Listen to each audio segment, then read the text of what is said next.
Just I'm in shock still. it just came across. Hey, Fish, we are live. You know what? Usually I open the show. I'm going to let you open the show because we have some sad breaking news. Take it away. Well, you can see in my background what kind of Raider fan I am. And we're going to dedicate this show's about bartenders. A salute to some of the greatest bartenders I've ever seen. I've been doing it 40 years. And John Madden sat in a lot of bars. And I want to break up here, but he just passed away.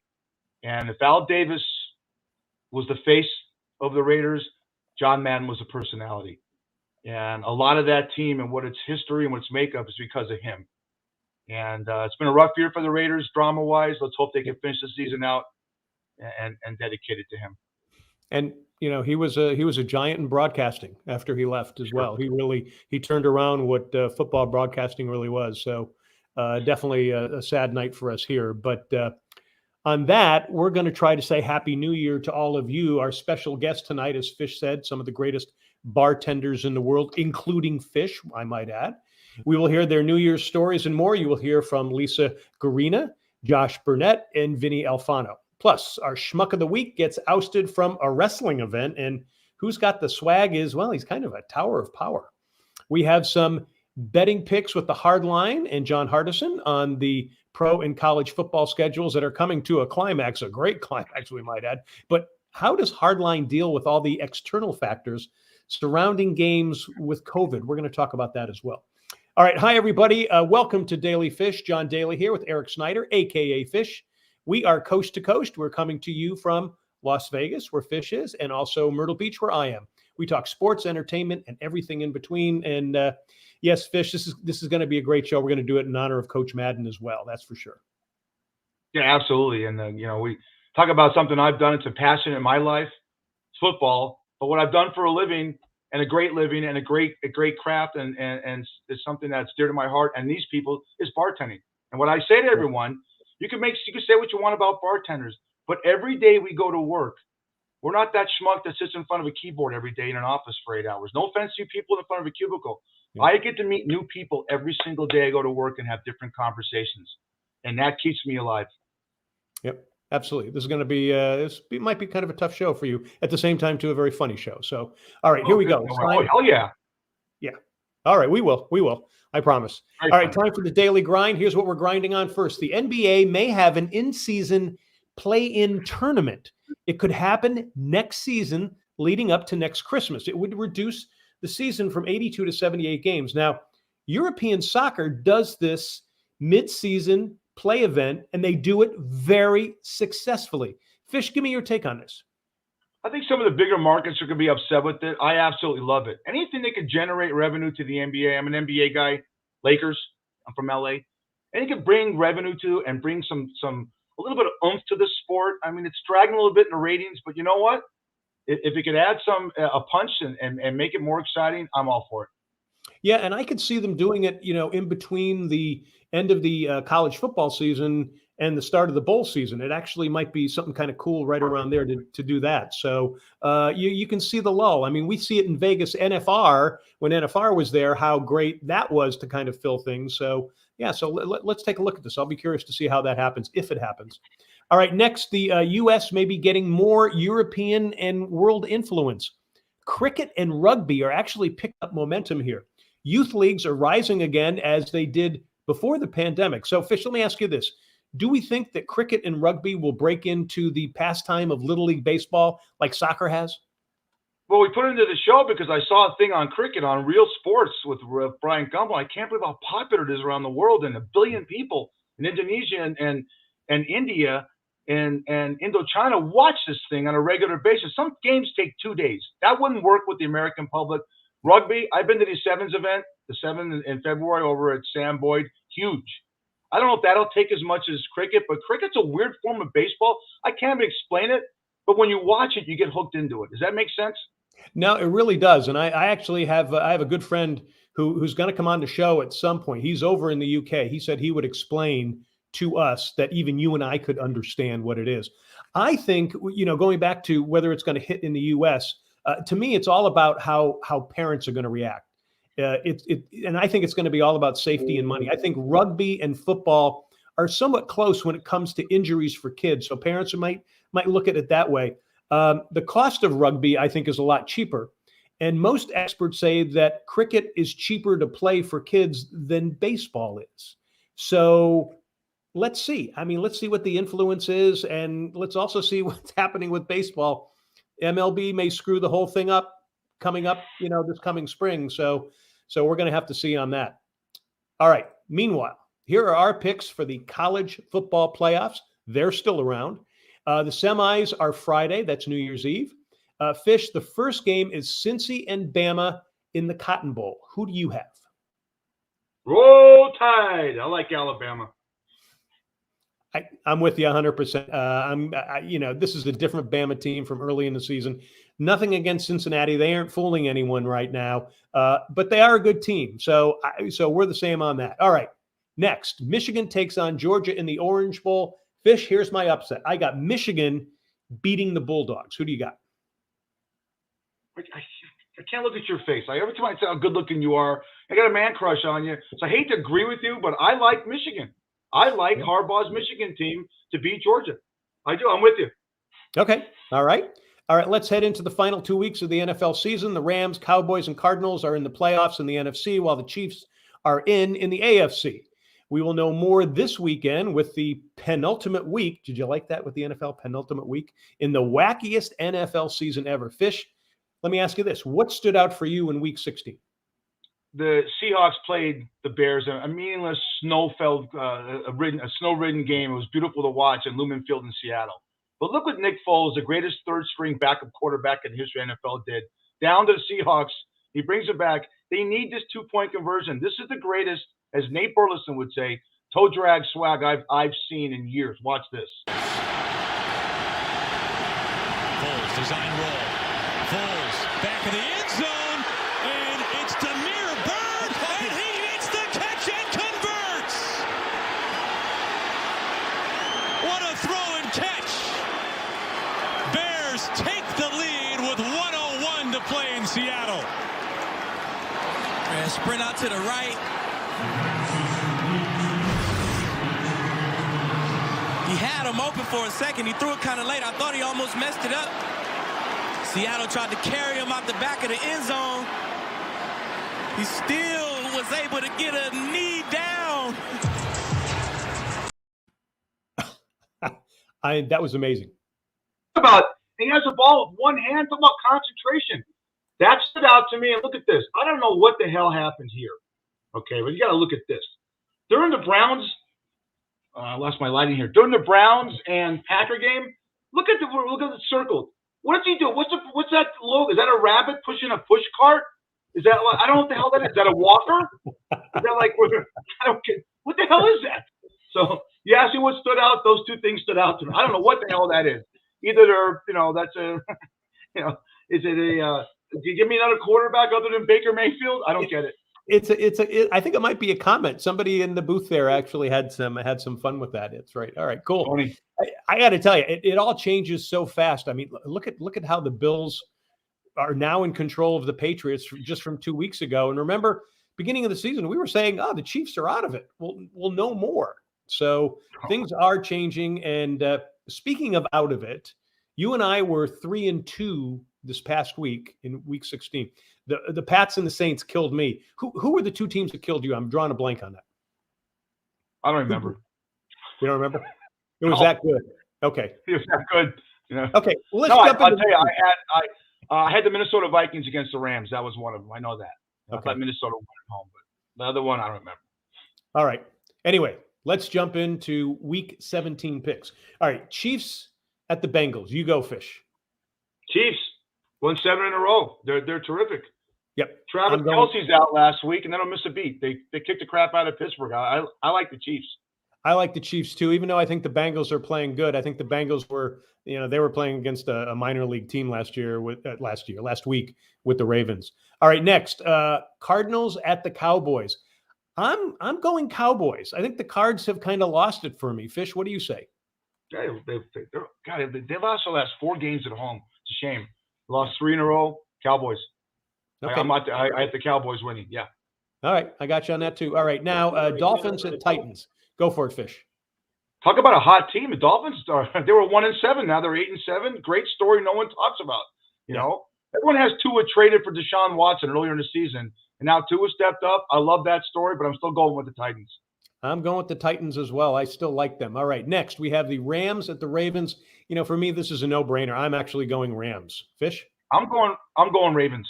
This is a must game for the Ravens. They have to win this game. Lamar Jackson's coming back. I think he makes a difference. Okay.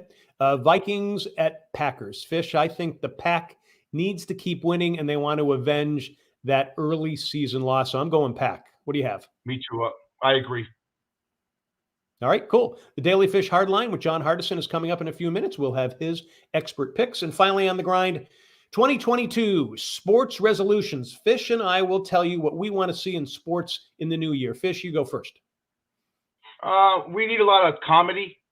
It's been a rough year, a couple of years, and everything. Especially in our business, the bartenders will tell you we suffered the most in our business as far as the pandemic. Sports has suffered.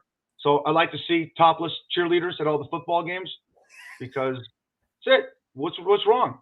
You can go to a topless strip club here and it's free. What's wrong with topless cheerleaders? That's my New Year's resolution. You know, I'm a sick bastard, and that's what I want to see. You know. Actually, Fish, most of the cheerleaders at the NFL games are topless. None of them wear hats. Oh, God. Jeez. What do you have, a midnight show with a 2-drink minimum? Try the veal. Jesus. Move on. I'll be here every Thursday. Yes, or every Tuesday. Yeah, you will. All right, so here's mine. Here's mine. Mine is to make this show, Daily Fish Podcast, the best in the world. We're having way too much fun, and I think we are giving people something to laugh at and think about, which is exactly what you were saying before. And we want to do more of this. We want to do more and more, and we want all of you on board with us. So we're going to make this the best podcast ever. So that's what we're doing. And that is the Daily Grind. Hey, folks, questions or comments during the live show, use the chat box here or email us at dailyfish1, the number 1, dailyfish1@gmail.com. You can post to Facebook at daily.fish.5. Better yet, record yourself short, tight, and horizontal on your smartphone. Send that video to us at dailyfish1@gmail.com. All right, it's time for some binge, watch, and book. Fish, go for it. I did this in dedication. I watched a show years ago. I'm sure Vinny, Josh, and Lisa have watched it, but I watched the first season of Cheers. You know, and you know what? We all work in local bars, and our bars have that Cheers atmosphere, and that show encapsulated it. I mean, look, you know, was Sam Malone a real bartender? No, and Woody, never really saw them pour a drink, but we all have customers like Norm, you know, that are there every day. And you coagulate to the ones you like and the ones you don't, you stay away from. But it's endearing to my heart, and I'm sure these guys liked it also. So in honor of our bartenders and this craft, I watched Cheers. I'm with you. I have a tribute to our bartending guest also. I am watching actor Leonid Kinsky. He played the Russian bartender Sasha in Casablanca. Right. So I am actually binging for the 25th time the classic movie of the 20th century surrounding a bar casino. Humphrey Bogart, Ingrid Bergman, and all that with Peter Lorre. Remember Peter Lorre? So as I say, here's looking at you, kid. So that is our binge and book. Maybe we'll do a book again next week. All right, Fish, something good. All right, now it is time for Something's Fishy. All right, Fish, what's stinking to you? I'm pissed. I take my glasses off when I'm pissed. Oh my God. Okay. All right, hang on, folks. Well, when Vinny, now Josh and Lisa come on the show, they're younger than us. They're young kids. They're young, you know. Vinny and I are in our 60s. We didn't have these cell phones. Uh-huh. I begged these people to come on this show in a little while, 15 minutes, and talk about. And I had this situation happen. People come into your bar right now and they sit there, and this has happened to every one of these bartenders. And they make themselves the hero of their own worlds, as you would say. They get in conversations on their phone where everyone could hear them. All right. Some schmuck the other night, I'm working a Thursday graveyard, and some idiot, I like the movie, is watching John Wick 3 on his phone. All right. And it's loud. Now, the guy 2 doors down, which means 2 machines over, right? He's in $2,000. He doesn't want to hear that. And he's losing. Okay. You're going to talk to 3 bartenders that work in gambling establishments, something that's new to everyone in the United States, but indigenous to Las Vegas, right? People have their own conversations. They're crying at their exes. They're screaming, all right? And are you trying to be an attention whore? Stop. If you walk into a bar, respect the fact that there's other people in there, and they don't give a shit about what you have to say on your cell phone, okay? Talk to the bartender, talk to someone else, but when you're screaming on your cell phone, you're rude, all right? And get the hell out when we tell you to get the hell out. What if they wore a headset? Would you be okay with that? No, they're still talking. They're still talking Still about talking. having Okay. conversations. What do you mean you didn't pick up Skippy from school the other day? What the hell's wrong with you? That's part of your divorce agreement. I don't care. The guy, trust me, Josh doesn't care. All right? Your customers don't care. All right? I mean, have you ever been in a restaurant, John, when that happened? Someone's on their cell phone so loud and it ruins the situation? And they don't know how loud they're talking. That's the other thing, too. So I'll give you another one that happens. I know Josh has dealt with this. I don't know about Vinny and Lisa. You have a kid that's screaming in your restaurant, a baby? Take him the fuck out of the restaurant, all right? I've had more altercations. I walk into a restaurant and the guy gets mad at me. I go, sir, you're interrupting all these people's meals right now. Your kid's screaming like a banshee. Well, it's a family restaurant, isn't it? So you know what we did at Chuck's Tavern? We became an all smoking place because smoking's indigenous to our thing. We threw all the kids out, so we don't have to worry about that anymore. But if you're loud and obnoxious, if you have a kid, get him out. If you're on your cell phone, look, I'm turning red. Look how excited I'm about this, right? I'm pissed off. Serious. Yep. You don't realize if you're watching this show that you're rude and it's not about you. Respect the other people in your bar. I said enough. Okay. But when I was mentioning about a headset, so if you're watching something streaming, you're not conversating with anybody, a headset would be okay. You'd be okay with that. Yeah. Okay, cool. All right, super. All right, still ahead, our schmuck of the week, along with who's got the swag. Plus, you're going to meet some legendary bartenders, as Fish was just saying. All right, time now for the Daily Fish Hardlines. Joining us is John Hardison from the podcast, The Cost of Winning, focusing on fantasy sports and sports betting. All right, hey, John, we're going to touch on betting and COVID, but first, let's hit your bets.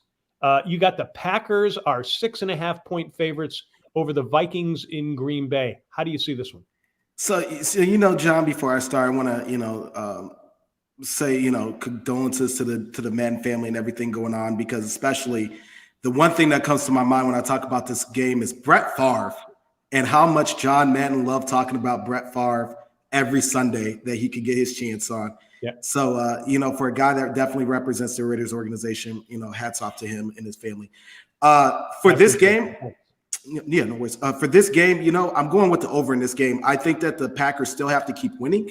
I look at the Packers, what they have to still accomplish. They haven't locked up that number one spot yet in the NFC playoffs. And Minnesota still has a lot to prove. They still have to keep grinding to try and get in. I like the over, especially looking at that last game where they put up almost 60 points. I'm going over to 47.5. All right. Saints are 6.5-point favorites over the Panthers. Cam Newton said he's back. He's taken them to the playoffs. What happened? A lot of injuries, some coaching that, is very suspect. I don't know if he's going to be there after this season happens, but I actually like the Panthers in this game. What I saw on Monday Night Football with Ian Book, he can't get it done. He cannot get it done. And they refuse to use their best player because he is their backup quarterback right now, in Alvin Kamara. So they've got a lot of issues down there in the Bayou right now to figure out. I do like Carolina. I think that they can pull out this upset win. I'm riding on the Panthers this game. All right. Texans are 12.5-point dogs to the 49ers in San Francisco. Who are you picking? So I'm actually going plus 12 with the Texans. David Mills has actually been very good the last few weeks. He's been putting that team on his back. He's been doing extremely well. The question I have, especially for the 49ers, is I don't believe Garoppolo is going to play this week. Trey Lance is going to step up. They haven't had the most confidence in him, and being a quarterback, not having your offensive coordinator or your head coach really believe in you and keep doing that back and forth, it makes it quite a bit shaky. Yeah. So I'm going with the quarterback who has the confidence of his head coach. I'm going with the Texans plus 12. Here we go, Kyle. We got the bowl games. If they're playing them, some have been canceled, but it's going crazy right now. But Oklahoma is a 7-point favorite over the Oregon Ducks. Alamo Bowl. You know what? I actually like Oregon in this game, plus 7. The biggest thing to this is Oklahoma has had a lot of questions at quarterback this year, a lot of inconsistencies. Some guys have even entered the transfer portal early. I just don't see Oklahoma really pulling ahead against Oregon in this game, especially because Oregon's a very big play team. I like Oregon in this game on the points. All right. Peach Bowl has Michigan State, a 2.5-point favorite over Pitt. Who are you calling on this one? So I'm actually taking a Michigan State money line. It's kind of crazy. We talked about this a couple weeks ago. Kids opting out of playing in bowl games.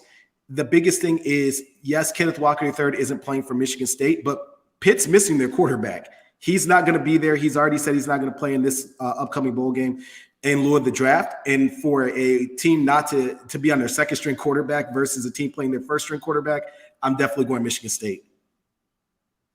Rose Bowl, the granddaddy of them all. Ohio State's a 4.5-point favorite over Utah. Isn't that a little low?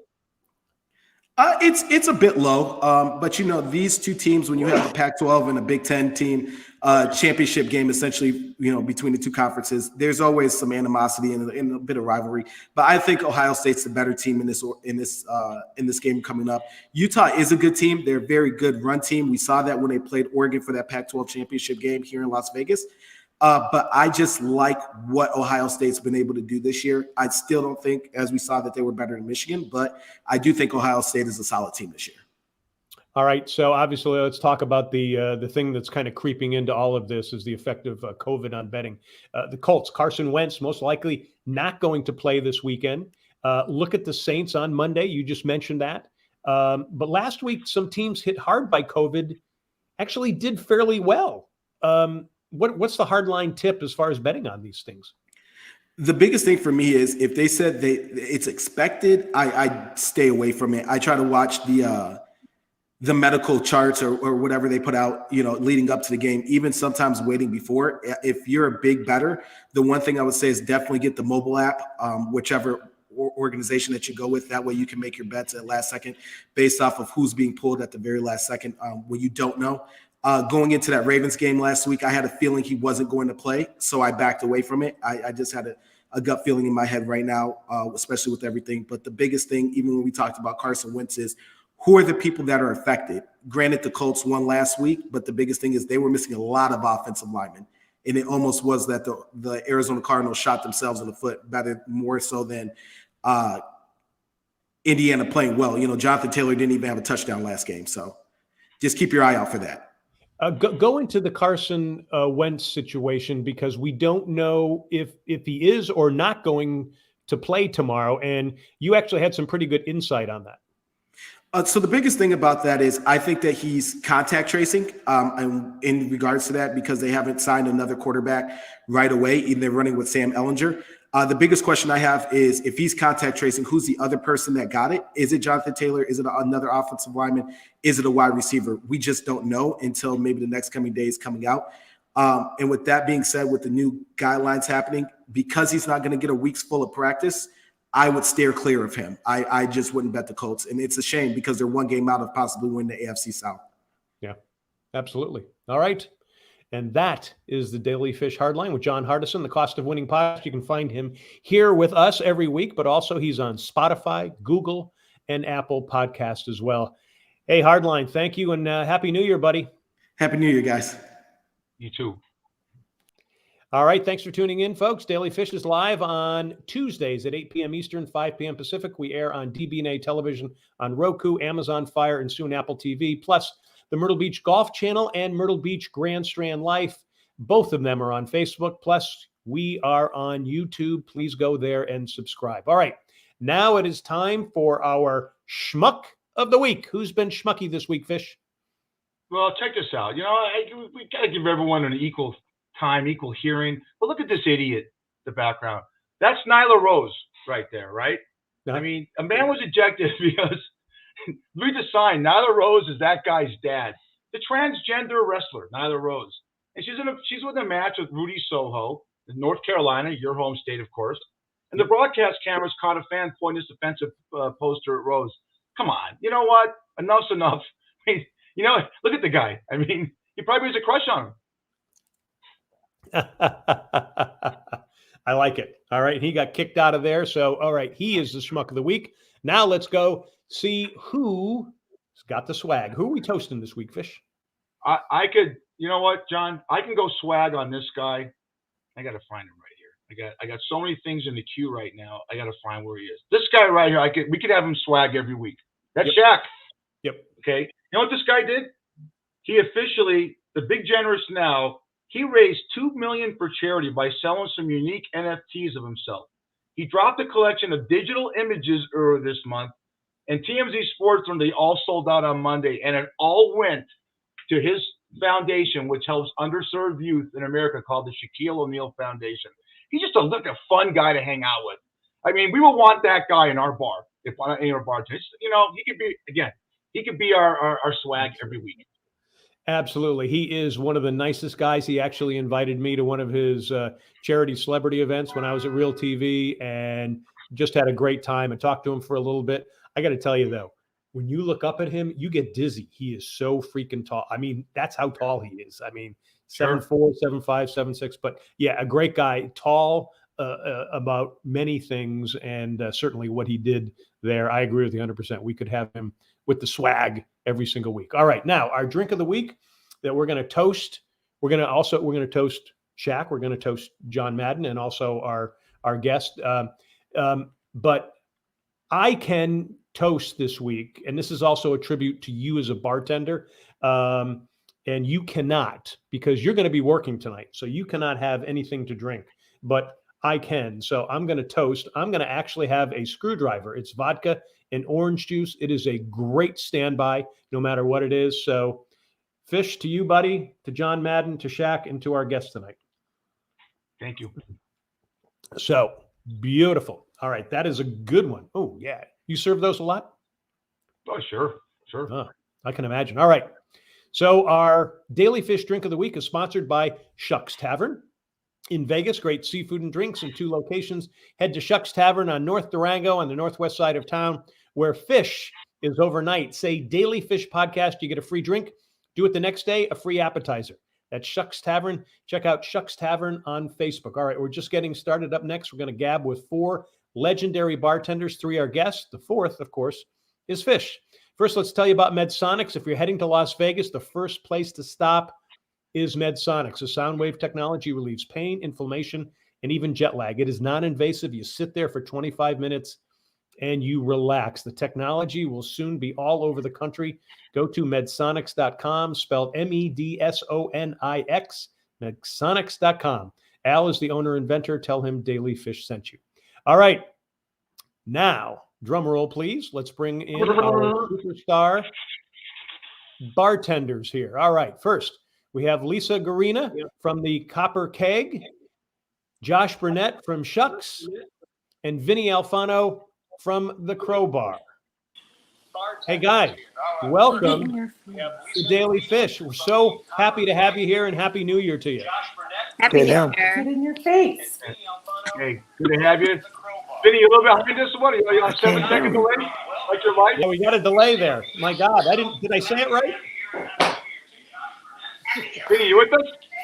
Tell him. I can't hear him. I can't hear you. Get Vinny a drink.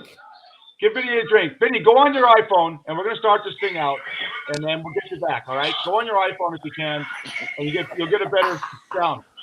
Okay, I'm going to take you out for a second, all right? But anyways, let me show some pictures first. Let me start with Lisa. This is Lisa first, okay? This is Lisa when I first met her. She was in the movie Super Ex-Girlfriend. That's Lisa, all right? And then she graduated, and this is Lisa, and I always said, because she works at a bar very close to Shucks, and I said, how do you pony up for that? How do you compete with that? Josh and I could never grow a set of tits or get a vagina rejuvenation to compete with that. Great bartender, great attitude. All right. Then we got my boy Josh. I mean, Josh is the most quick-witted guy in the business. Everyone on the northwest side of Las Vegas, 50,000 people know who this guy is. You go in there, it's got Johnny Carson behind the bar. Then you got this moron. Look at this, Lisa. Look at this schmuck in the 80s. This is 1983. Who the hell is that? Who is that? You know? That's what we did back then, you know? Look at the reel-to-reel in the back. That's how bad it was to put music on. And, of course, this is me now. So this shows you a little history of us bartending. And, Vinny, give us a thumbs up if you want to come back in this thing. And we appreciate you guys coming on. Thank you. Thanks for having us. Yeah. Well, I'll start it off. You know, Vinny and I have 40 years of bartending, and you hotshots have 20 years behind this bar. I got to ask you this, and I'll start with you, Lisa. Are we idiots or are we heroic?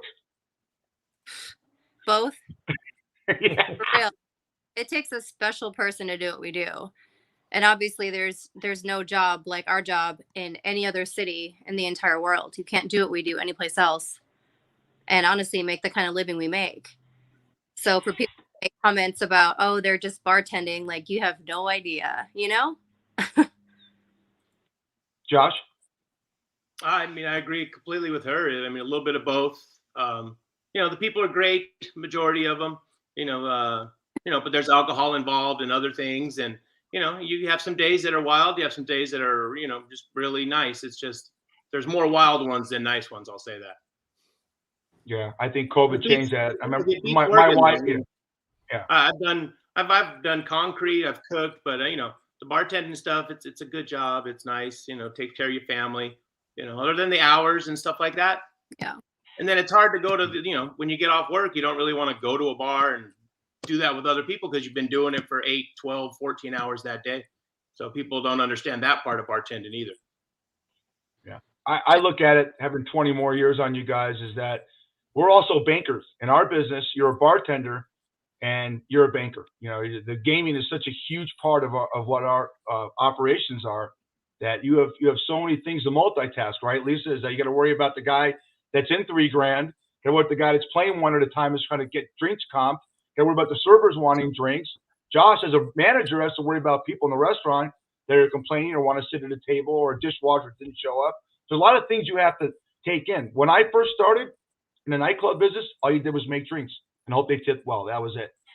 So there's a lot much more to what we do as bartenders in the gaming industry that I hope people appreciate. I'm gonna try and bring Vinny back in. See if he's there. Look at this guy. Vinny, can you hear us? I can hear you. Yeah, can you hear me?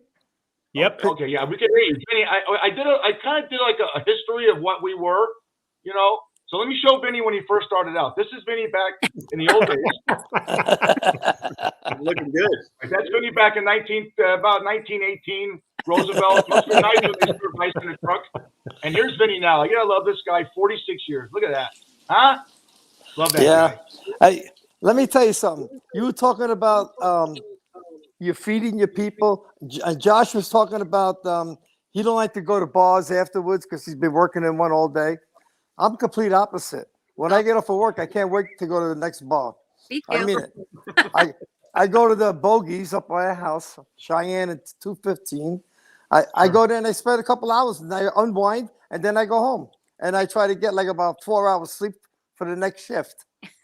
4 hours, that's all I need. Wow. And we don't have food like you fish. You could cook up crab, you cook up all kinds of fish and good food, steaks.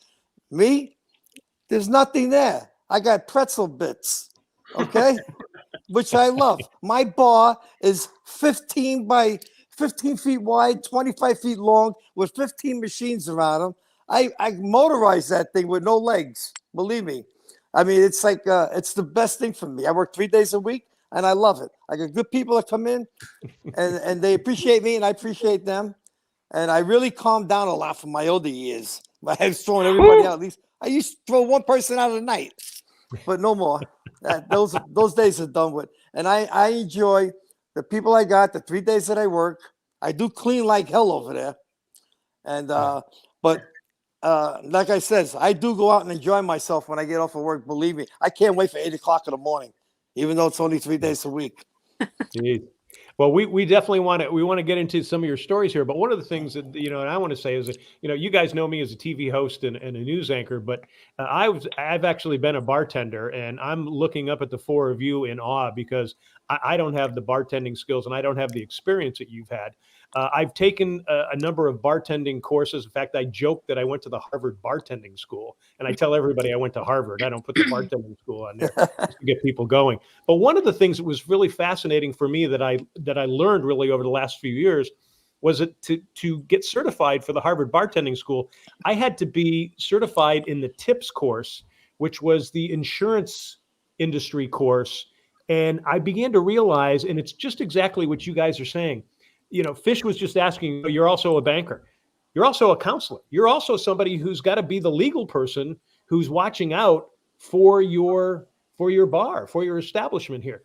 Lisa, give me some comment on that, how that has changed. That's very accurate. It's kind of like a multifaceted position. We're doing multiple things, you know, like I said earlier, we're making sure that the gamers are okay, the drinkers are okay, the service well is okay, that people are being served in a timely fashion, that we're making change, that we're cashing people out, we're filling out WGs. I mean, we're doing 100 different things at one time. Do I think any of that's changed? No. I think, if anything, for me, I know it's become more busy since COVID. You would think it would have slowed down, but I think it's almost doubled our business. It's insane. Yeah. I'll chime in. John, you went to bartending school, and maybe Josh could jump in on this one also. When people, I've managed a long time too in this business. When people say I went to bartending school, I say, let me give you a little advice. Okay.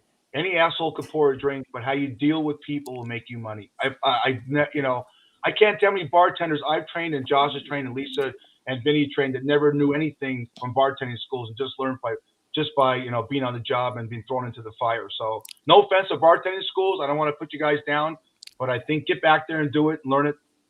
Work your way up, be a bar back, go the old school. That works. The best way to learn is just throw them to the wolves. Yeah. Yeah, I actually Okay, I'm went going to. to start off with Josh on this one. Okay. What's your biggest pet peeve of as a bartender that pisses you off the most, whether it's employees or fellow employees or customers? And that's a tough one. I try not to get that upset. As far as the bartenders go, I don't like it when they concentrate on the player that's always there. I mean, one of the things is we're supposed to keep it moving around. That's kind of like when you say how I walk around and do my thing, is you got to make sure everybody's comfortable, everybody's having a good time, that guy isn't bothering that lady, look, people come out, that it's hard-earned money. You want to have a good time, you want to gamble, you want to eat, you want to socialize. All that's fine, but you got to make sure that as the bartender that's on there, like working with me, you got to be around and making sure you're doing that, because we also have to make drinks in the well, stuff like that. You have to maintain the building, and then you have to make sure that nobody leaves, too intoxicated. I had a gentleman a week ago that I took home because him and his wife went outside after they were drinking. He came back in 40 minutes later, and his wife left him, so he needed a ride home. And I was like, all right, well, let me make sure everything's here, and I'll take you home. So I took him home. We're driving down the street to his house, and he grabs my hand, and he starts crying, and he's telling me that he loves me.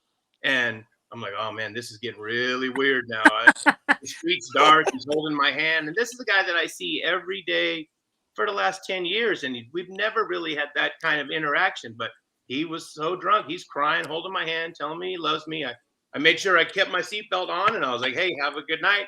I watched him get in his house, and I left like it was a date. But, those are the things. You have to make sure that you take care of the people, and the other people that are in your bar, they see that. They see that you're not letting people leave too drunk and stuff like that you're paying attention to things. So, I mean, Did you kiss him? Yeah. Vinny, what about you? What's your biggest pet peeve? Well, I don't know about pet peeve. Bartenders that don't clean up really pisses me off. All right, they leave it for the graveyard guy. Don't worry about the graveyard guy will get it. Don't worry about it. Leave the syrup on the bar, this, that, and the other thing. But anything, getting back to what Josh was saying, I always walk the ladies out of the bar. Always. I don't care how busy I am. She says I'm leaving, Vinny, or whatever. I say, I get up, I open the door, and I watch them get into their car. I don't hold hands, Josh. Right? That's a special service. Did you tell him that you loved him? Anyway, I might have been taking him home, but I was still looking for a tip.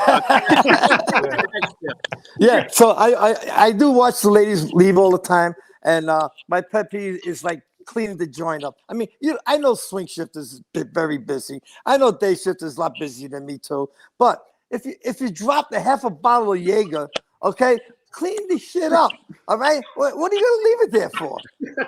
I mean, so it looks like construction workers were in my place all day long. But that's okay. You know why? Because the bartenders, they take care of me. When I get there and they know they got a mess there, they leave me extra. And I caused that. I says, come on, you guys got to do something. I don't make as much as you guys do, and they do that. And I love everybody for that. Lisa, let me jump in with Lisa right here. You have the wonderful affliction of not only being a great bartender, but you're easy on the eyes. And how do you deal with every single schmuck that hits on you? And I've been in your bar, and watch those eyes follow your ass and this and that. I'm laughing. I'm sitting there with the other bartender, Moses, you work with, and Ridge, the distill, giving names out. I know they're watching right now. And how is it, it's tougher on a woman bartender, guys. You know that, because every guy thinks they could take her home. Even if they're married, they go after them. That's an extra thing you have to deal with. What's the secret?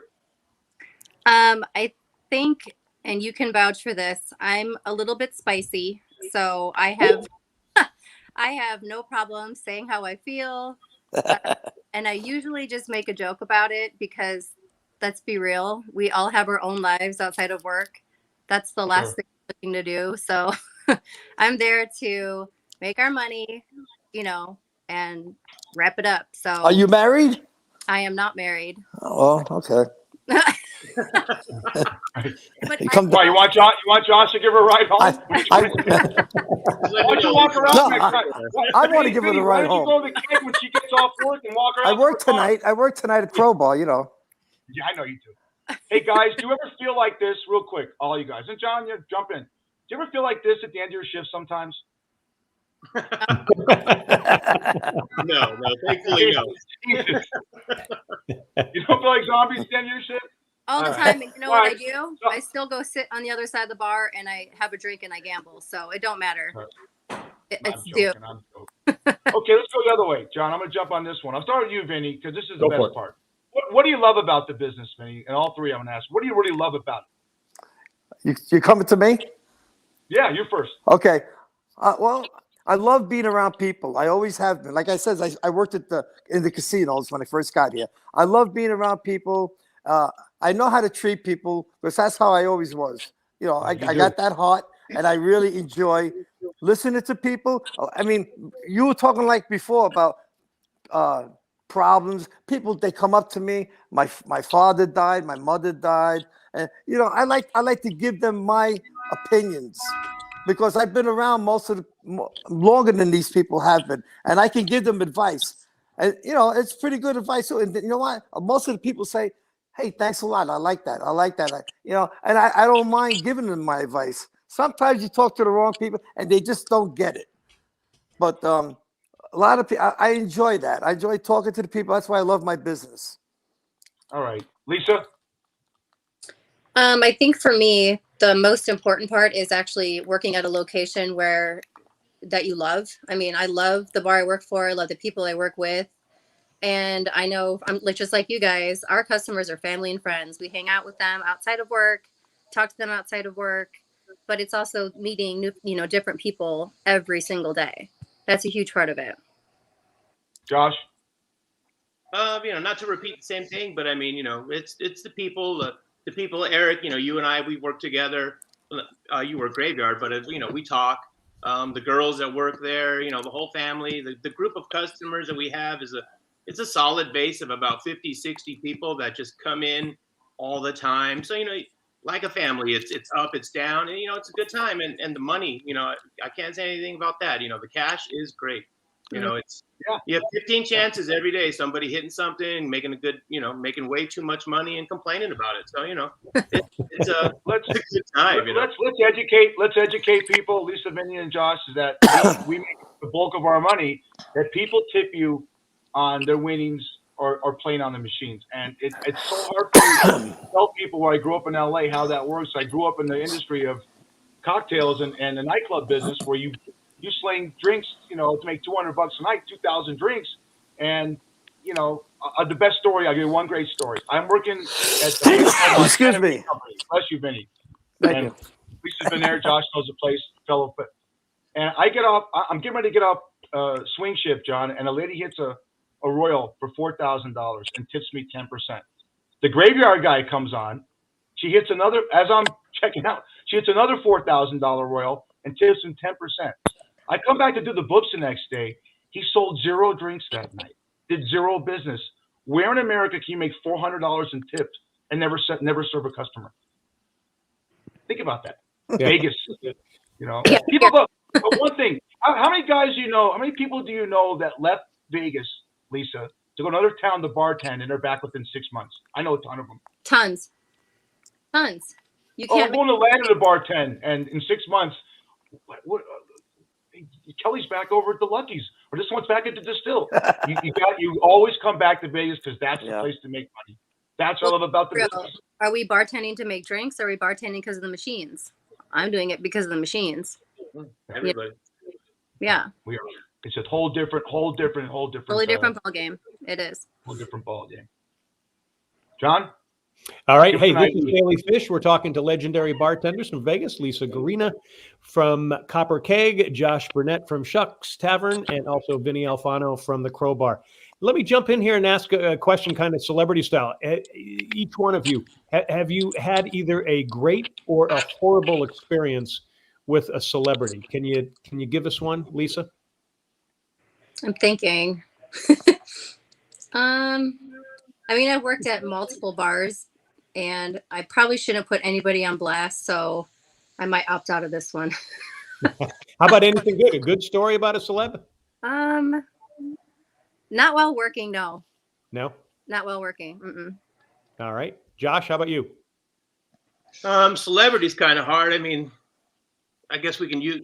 There was a porn star that used to come into the bar all the time. And Never heard of any? This was back when we allowed Sunset Thomas. Sunset Thomas. We used to allow kids in the bar, and they'd leave their kid over at the table, and they'd come to the bar and drink and gamble. And then her husband/manager would walk around on his phone, going back to what you guys were talking about earlier, and he'd be walking through the dining room, talking really loud about, yeah, I'm going to send her over there. You can do whatever you want to her. No, next her the money, and then those customers are complaining that he's using foul language over there. Then they're complaining that the kid's sitting over there.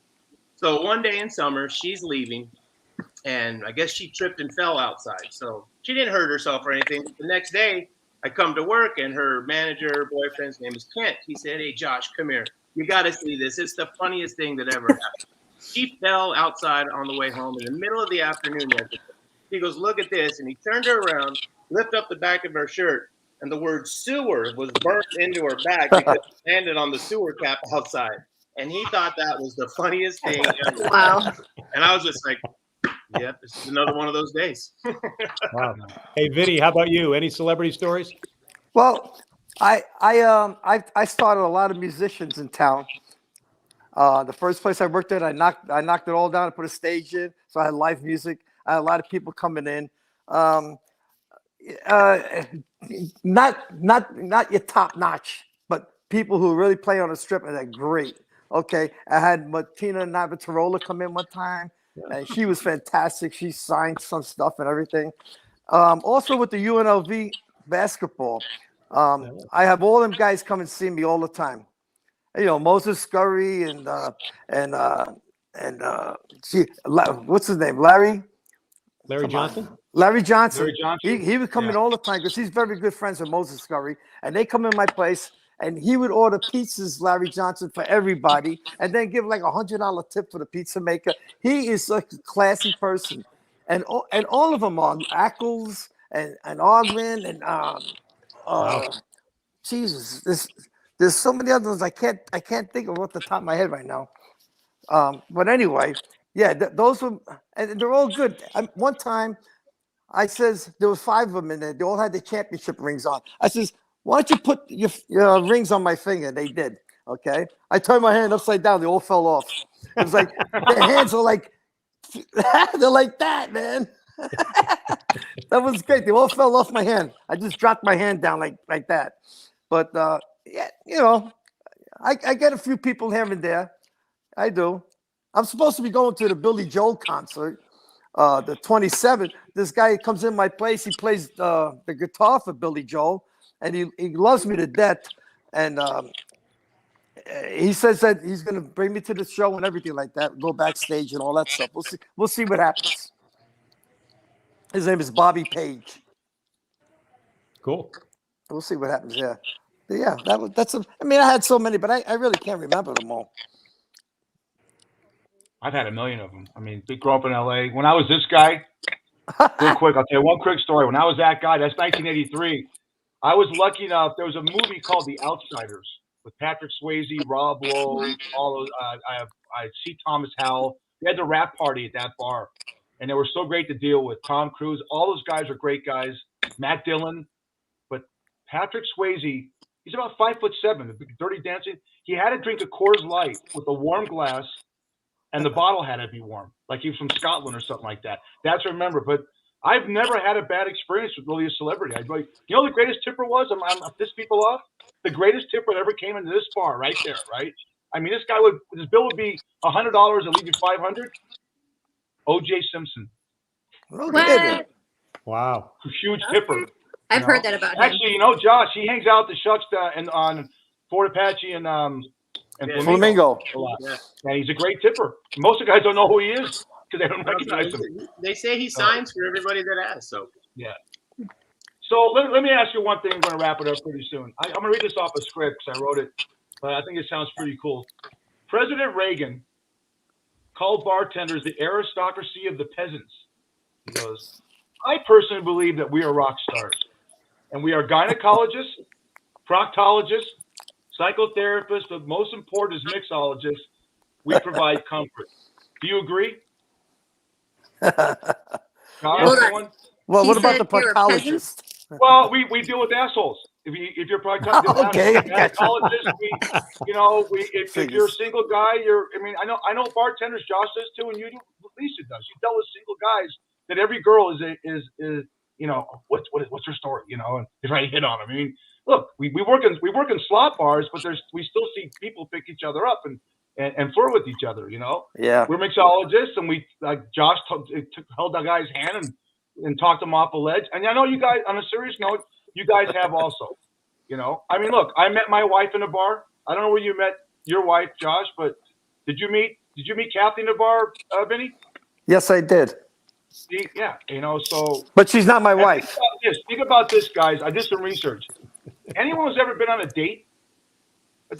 first or second date, has gone into a bar or a restaurant 99% of the time, and one of us has served them. Not personally, but so think about our craft and what we mean to, just the culture of society. Well, let me tell you something. Do you mix any drinks anymore? Yeah. You do? Yeah. I tell you what. I threw my blender away 15 years ago. Here's my pet Mine's peeve always also. broke. Yeah. The blender's broke in every bar.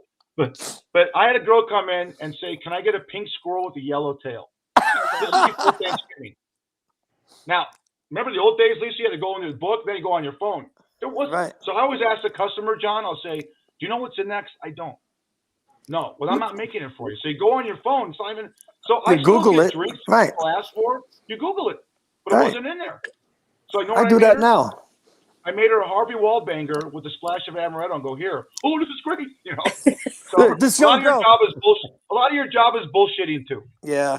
This young girl, color she it goes, is. I want a sidecar. I go, do you know what a sidecar is? You're like 21 years old. What do you want to drink a sidecar? You know what's in it? I don't know what's in it. I said, okay. Well, I made it for her. She didn't like it. But it's like hey, beers and shots. That's what I'm used to. No, Well, no pink squirrels. Vinny and I are eligible for the Bartenders Hall of Fame. I looked it up. Vinny, you could probably get in, this and that. Josh and Lisa, John, should be in the Hall of Fame. I've watched their careers, and I've seen a lot of bartenders in my life, and Lisa's the toughest, grittiest, honest, great bartender. It's a shame she's so damn ugly, but put that aside, phenomenal bartender. Vinny, I love you. I hit it off with Vinny when I first met. I met Vinny on September 23rd, 2005. I walk into the Roadrunner, and they're a Denver Bronco bar, but they won't put the sound on. So I said, look, across the street, I run a joint called Montana. I'll put the sound on. I pulled half his crowd out. He loved that. He was sitting there. Josh, we're in the same company. If you're in Vegas, get out the Shucks Tavern and get in on Josh's ship. Go see Lisa first and stare. Then go see Josh for comedy. All right? And if you want to stay during Graveyard, come see me. That's all I got to say. And what about me? What? And then go see Vinny. Yeah. Go see me. Well, Lisa, hey. I could gab on forever. You remember when Vinny was at the New York City Bar and Grill? They had vending machines.